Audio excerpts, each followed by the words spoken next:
JustLiberty.org. It's good for you and it's good for me. JustLiberty.org. JustLiberty.org. Hi, I'm Amanda Marzullo, and along with Scott Henson, we're reasonably suspicious. Texas State Representative Pancho Narvaez has announced he will not run for re-election after he accidentally dropped his cocaine stash in the Austin airport. The drugs were in an envelope from his personalized Texas House stationery. Scott, does this seem like a secure way to transport drugs? Well, I suppose there are less secure ways to transport drugs. You could walk around the airport with a satchel that has, "This is where I keep my cocaine," printed on it. Yeah, that might be a less secure way. But otherwise, Pancho Narvaez. That's right. But otherwise, just labeling your cocaine with your own name and seal does seem, a little much. But I will say it couldn't happen to a nicer guy. Someone who is more empathetic to people who are facing criminal penalties for low-level drug offenses, clearly, right? That's right. While personally I don't believe that low-level drug possession needs to be a felony, I think that treating addiction as a criminal justice issue is not a great idea. When somebody who has never lifted a finger to do anything about that is hoisted by their own petard, I don't feel too bad about it. Yeah. All right. Hello, boys and girls, and welcome to the June 2019 episode of Just Liberty's Reasonably Suspicious podcast covering Texas criminal justice, politics, and policy. I'm here today with our good friend Amanda Marzullo, who's executive director of the Texas Defender Service. How are you doing today, Mandy? Never been better, Scott. That's great. We have a fine show coming up for you folks. Today, Austin cops tolerated racism in their ranks. Drug enforcement in Houston appears broken.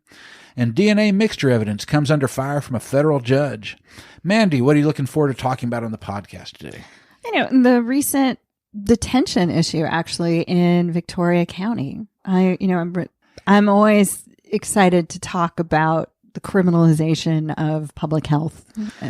Well, it's a terrible story, but we'll get to that here pretty quick. First step. In Houston, the FBI has arrested 2 narcotics officers who orchestrated a botched raid on a house in the city's Pecan Park neighborhood that left the homeowners and their dog dead and 4 officers injured. In the aftermath of that news, the Houston Chronicle published a detailed investigation identifying numerous allegations of prior misconduct in the narcotics division, which focused on low-level possession cases targeting mostly Black neighborhoods. So, Scott, what insight can we gain from this disgraceful episode? This really was disgraceful, and the Houston Chronicle's deep dive was incredibly revealing. Of dozens of officers affiliated with the narcotics unit, every single one of them, a majority of their arrests were of Black folks, even though just 23% of the city's population are Black. Yeah. Gerald Goins, the officer who was most prominently on display in these recent indictments and who the FBI just arrested, his arrests were 95% Black. Mm-hmm. And so what we're really seeing is that the drug enforcement practices at Houston PD are kind of stuck around 1990. Yeah. Right? There's about a 30-year-old approach. And they're clearly out of step with best practices. I mean, I think sort of the second line of the article was pointing out that narcotics officers really shouldn't exist, that people should cycle in and out of narcotics divisions due to all of the pressures that they're under. Right, because there's so much pressure for potential corruption, mm-hmm. especially for people who are in an undercover situation. That's not something that someone should do for decades. That's something that should be done in very narrow circumstances in a very controlled environment. And then that officer should probably just move on and do something else. That shouldn't be like, I do this for my 30-year police officer career, which is what these fellows were doing. Exactly. Yeah. They were and that just seems almost like they were creating an environment to facilitate this behavior. Well, and even more bizarre, in the SWAT raid that launched this whole debate and that caused the Chronicle to investigate this in the first place, the informant that supposedly spawned all this was just made up. Goins had said that he had sent an informant in, and that informant had bought drugs and seen firearms inside the house.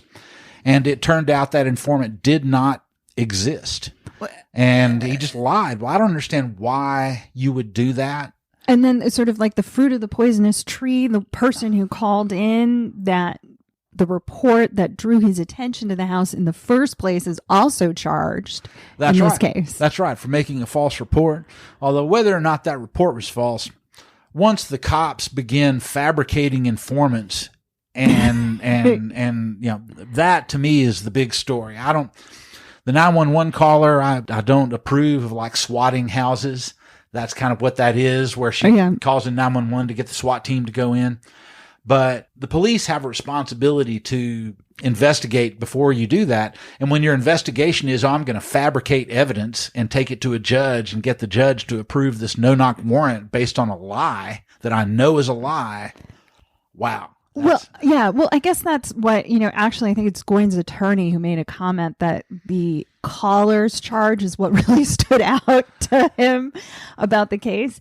But I think it actually is indicative because there are allegations that, that call was made maliciously. Right. In order to send in the SWAT team, which means that they knew that just by making one spurious phone call, you could actually have, a militarized force deployed.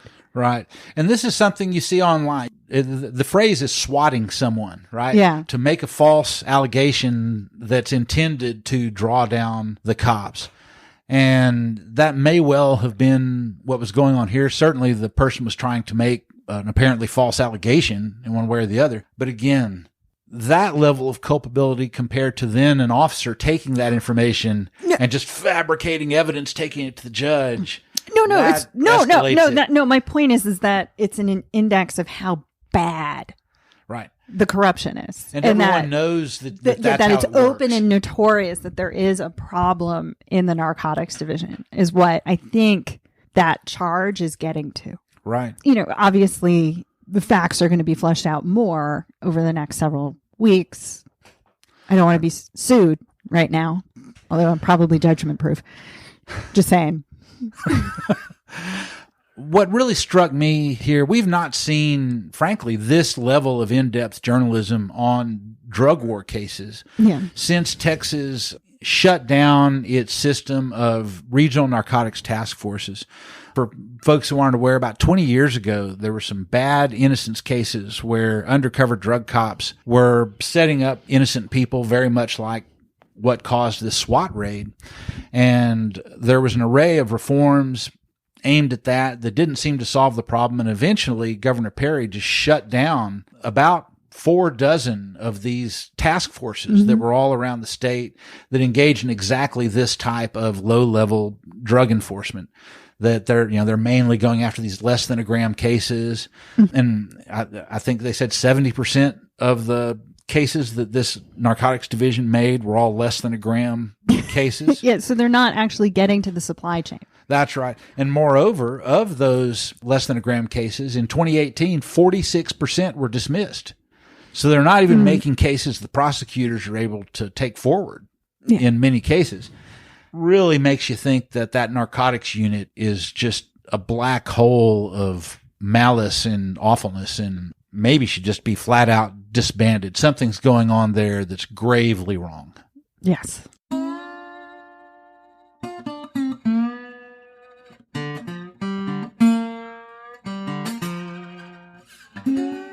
In many ways, DNA analysis amounts to the gold standard when it comes to forensic evidence.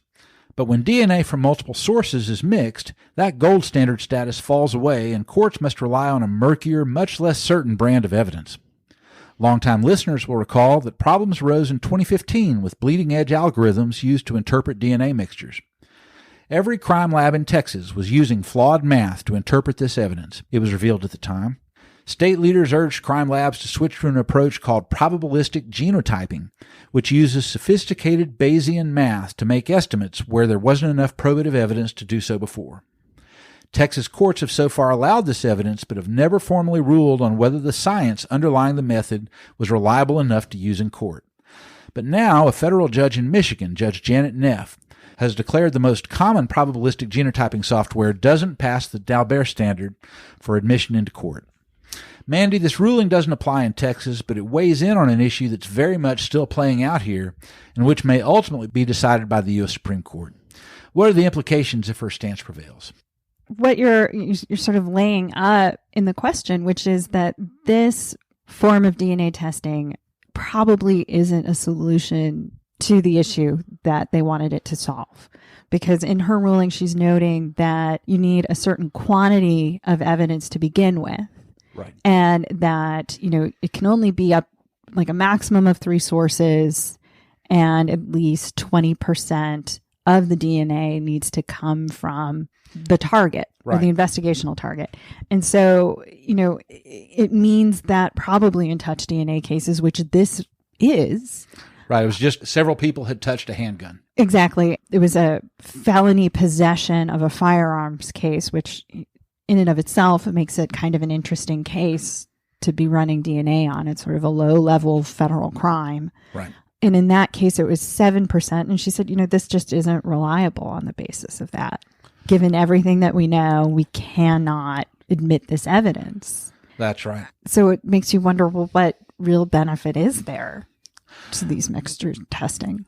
Right. When in Texas in 2015, when they told everyone to switch to this probabilistic genotyping, previously they had used a method that was based on more traditional statistics, and it required there to be a minimum amount of DNA in order to test. And the problem is with mixtures, with DNA mixtures, once you overlay multiple people's DNA, sometimes you have what's called allele dropout, which means that certain amounts of evidence get washed out by there being multiple folks.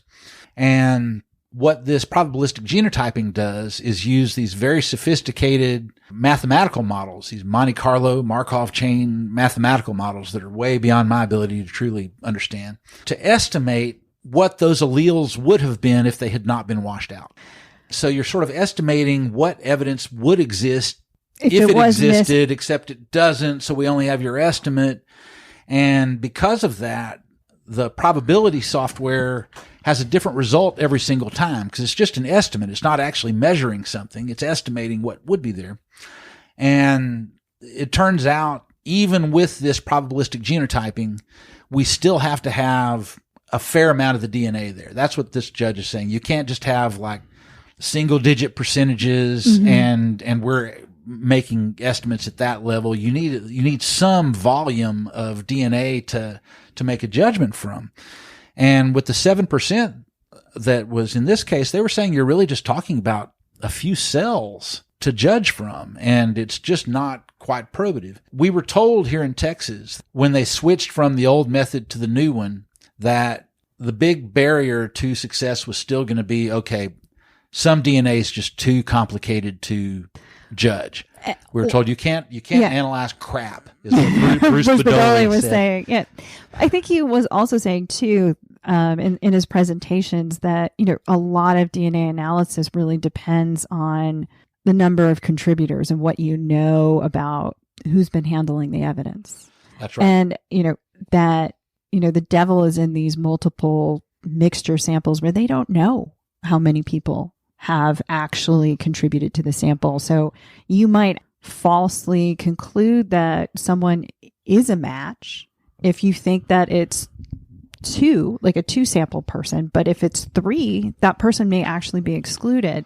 So the devil is in the details here. Right. And from this opinion, she's saying that more than 3, you should never be using this method. And I think a lot of police departments are sending in DNA samples with 4, 5, 6 contributors, or that they just don't know. Yeah, I mean, I'm thinking about here, like I'm sitting at your dining room table and touching your tablecloth. If someone came in and for some reason they wanted to know if I had been here and verified it, they don't know how many people have sat at your table. That's right. That's right. Since the tablecloth was changed out, it might have been a dozen folks who've sat here. And so what number do you put in? You say, what's the number of contributors? That's something the DNA analyst is supposed to put in. Well, if you really have no basis to know whatsoever, it's a big problem. Yeah. So I feel like that I'm very gratified that finally some judge has really dug deep into this. I felt like here in Texas, all of the decisions would elide this core Dauber issue or Daubert issue. I never know how to pronounce this. I've had people always say Daubert, but I'm not sure. That's right. Well, regardless, I've been waiting for someone to really take a deep dive on this question, because a lot of questions were raised for me when we first heard these analyses 4 years ago in Texas. And she raised a lot of the same concerns. And it's not that, technology won't ever be able to get there, but it's not there now. And this is the truly bleeding edge of biology. A lot of these are basically experimental methods that are being used. And we hope they're right, but it's just a little soon to be using it in such a widespread way. So this obviously is the beginning of a debate. That has to go all the way up the chain in Michigan, and other circuits will eventually pick it up or look at this. But I feel like this is the starting gun for the debate I've been waiting for on this topic.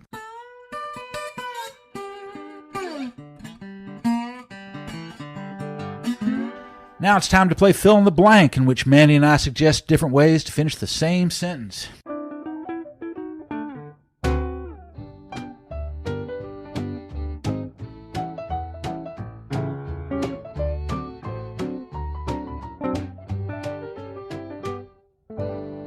First up, a young man named Clinton Harrington died of withdrawal symptoms in the Victoria County Jail after jailers took him off a prescribed methadone treatment he was receiving to combat a heroin addiction.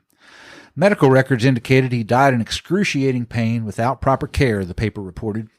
Harrington's death was officially attributed to natural causes, with the Travis County Medical Examiner saying it was caused by complications from hypertension and serotonin toxicity.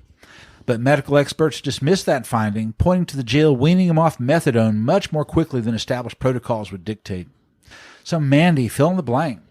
Mr. Harrington died because our justice system criminalizes drug addiction and poverty. He was detained on drug possession. He had like a cocktail of marijuana, Xanax, and meth in his pocket.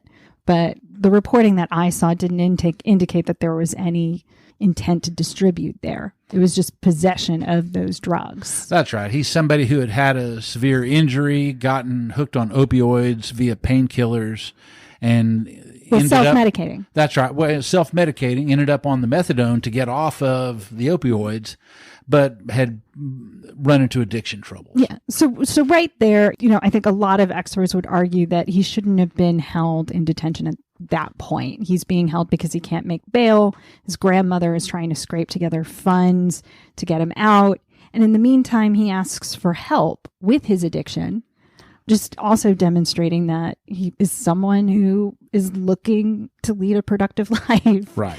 And in the process, the jail, to its credit, works with the local methadone clinic to put together a treatment plan, or I think it was like a 10-day or a 10-step plan by which he'd be weaned off the methadone, but it was too quick.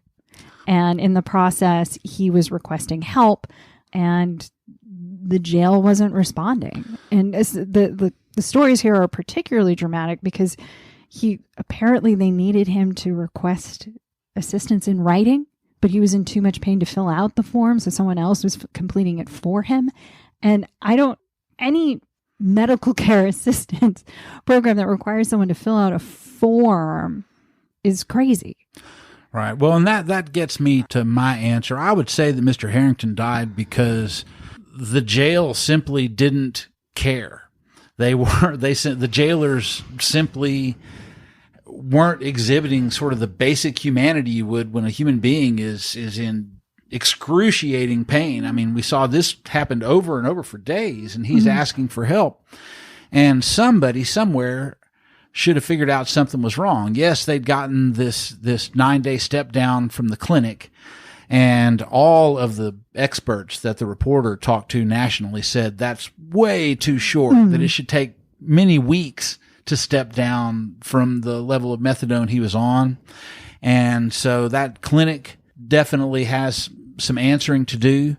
But once things got as bad as they clearly got, the healthcare staff in the jail should have intervened. The jailer should have been taking the guy to the hospital. Yeah, no, there were reports that he was convulsing. He didn't have control over his hands. At that point, it's an emergency situation. You don't wait for someone to fill out a form and to process paperwork.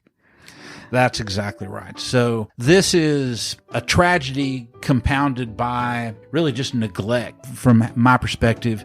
I feel like, yes, there was a medical error made that was outside of the jail's control, but that was the start of the problem. Every step down the path was exacerbated by them just not seeming to prioritize.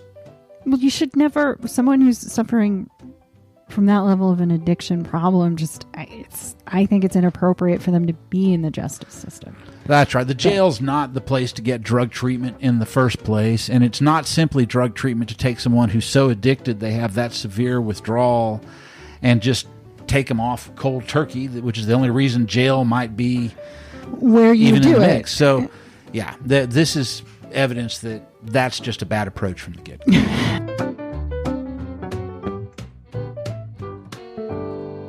Next one, an assistant chief at the Austin PD named Justin Newsome resigned after a whistleblower revealed that he used racist language in departmental communications, including text and emails in which he used the N-word to describe fellow officers. Newsome characterized the conversations as taking place, quote, among friends, but they were all official police communications related to department business. Newsome retired before the department could investigate or discipline him. So, Scott, fill in the blank. Chief Newsome's racist communications are the tip of the iceberg. Earlier this year, we talked about the Plain View Project, which was an analysis of social media posts from 9 different police agencies, including a couple in Texas.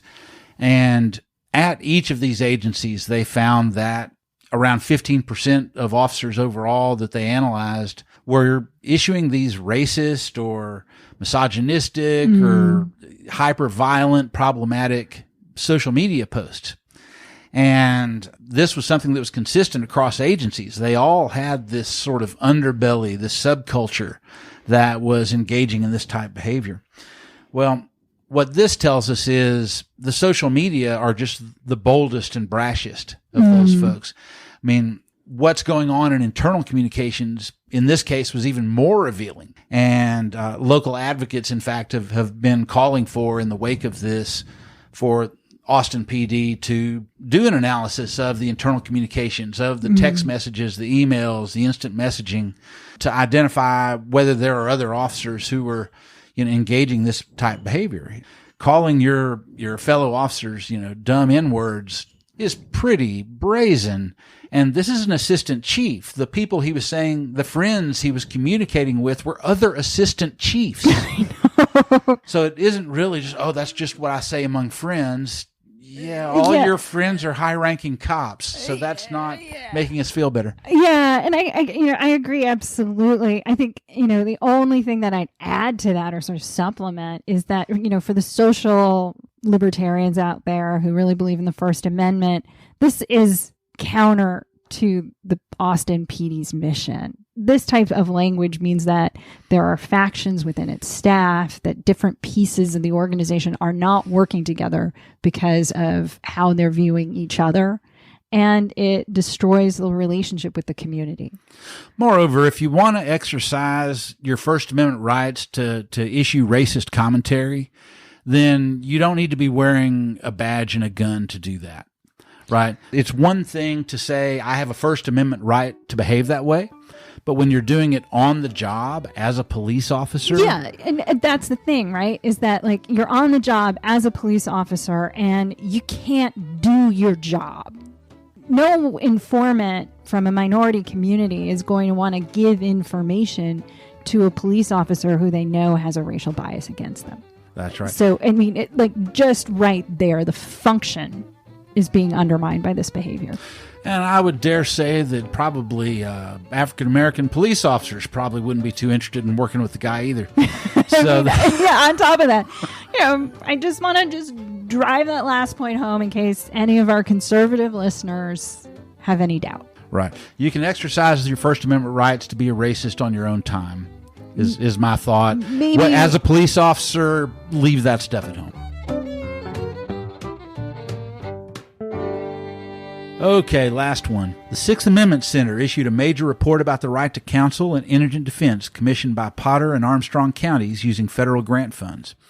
They found that many indigent defendants, especially those accused of misdemeanors, may not have had counsel appointed at all, and those who do get lawyers may be represented in name only, typically receiving very low-quality representation. The report in part attributed this to paying lawyers a flat fee, so they made the same money whether they worked hard or not. Attorneys were also radically overworked, with lawyers carrying caseloads up to 8 times as high as recommended by the Texas Indigent Defense Commission. So, Mandy, fill in the blank. The problems with indigent defense in Potter and Armstrong counties stems from, I'd say, both pervasive problems with Texas's indigent defense system and a local problem where the courts have allowed themselves to be sort of co-opted by law enforcement. With respect to sort of the broader indigent defense problems, I mean, Potter and Armstrong counties are among those in Texas that have had historically a hard time getting their indigent defense system off the ground. They're underfunded. The judges who preside over their cases are often county commissioners. It may not even be lawyers and not that many lawyers there to begin with. Yeah, on top of that. So my first job out of law school was talking to judges like this who didn't know that there was a Sixth Amendment right to counsel in misdemeanor cases. Right. But it's also that sort of structural problems that the report highlights. You have crazy caseloads for the attorneys that do take these appointments. They're not being compensated adequately. There's no access to defense investigation services. Really, the system is failing. I wouldn't even say it's on the brink of failing. It is failing. And then on top of that, you have a local practice where jailers essentially are responsible for informing defendants of their right to counsel and discouraging them from invoking it because they're also the ones investigating sometimes. That is completely inappropriate. The court shouldn't be allowing that to happen. Right. Well, when a cop is the one informing you that you have a right to counsel and is simultaneously discouraging you from exercising it, and putting you in a that amounts cage. to intimidation. Yeah, no, it is intimidation.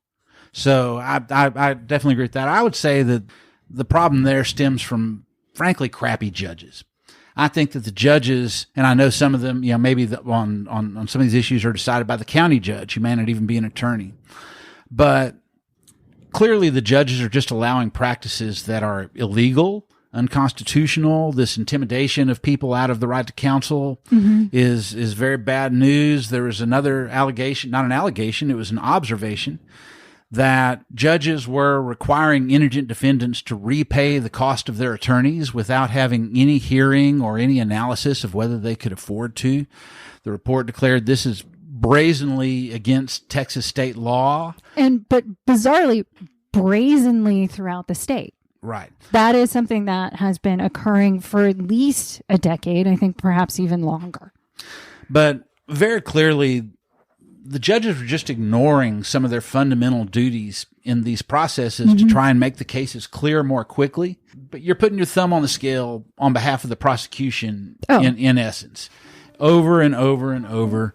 And with 74% of misdemeanor defendants proceeding pro se without an attorney at all, what chance do those folks have? Yeah, really? no. They're just being ground up in the system. Yeah, no. I mean, the system is just a tool for prosecution. The prosecutor is the only lawyer in the room. They're the ones that are controlling what's happening. And so, they win every time. Right. So I do agree with you that there's some state-level patterns and practices that this is just an example of. At the same time, I feel like we do always have to come back to holding these local decision-makers accountable because that's who that responsibility lies with to make sure that the defendants are treated fairly. And they're not. Yeah, no, they're not. I just want to point out that if we fix these 2 counties, we still have dozens more where these problems are occurring.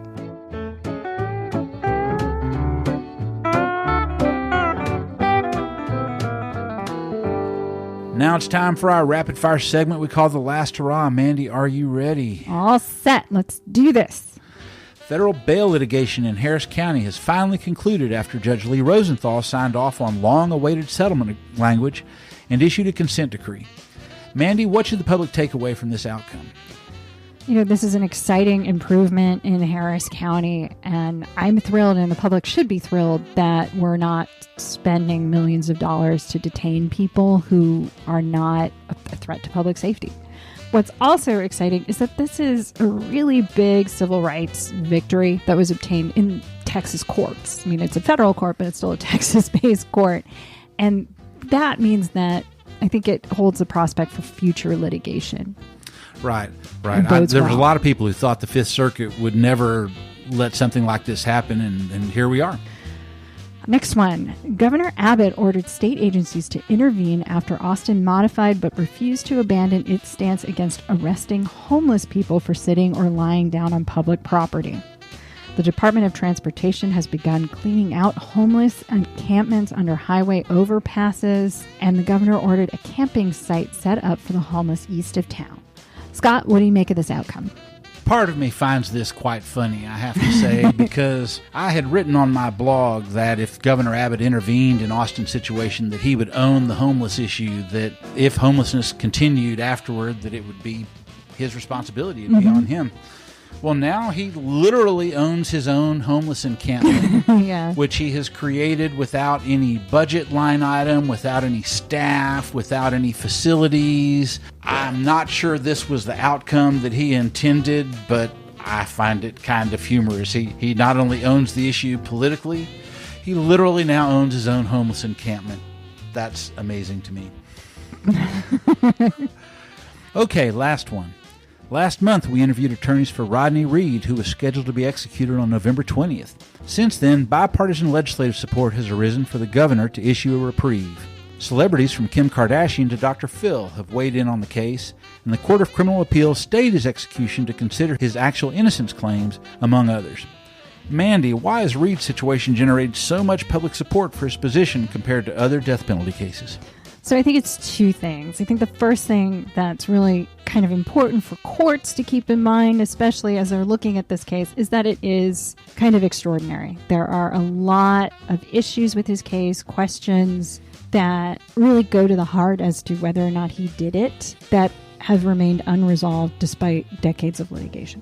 I think the other piece is that there's a growing consensus, in the public and within state government that the death penalty really should be reserved for extraordinary cases that are really severe and where we're really certain about the facts.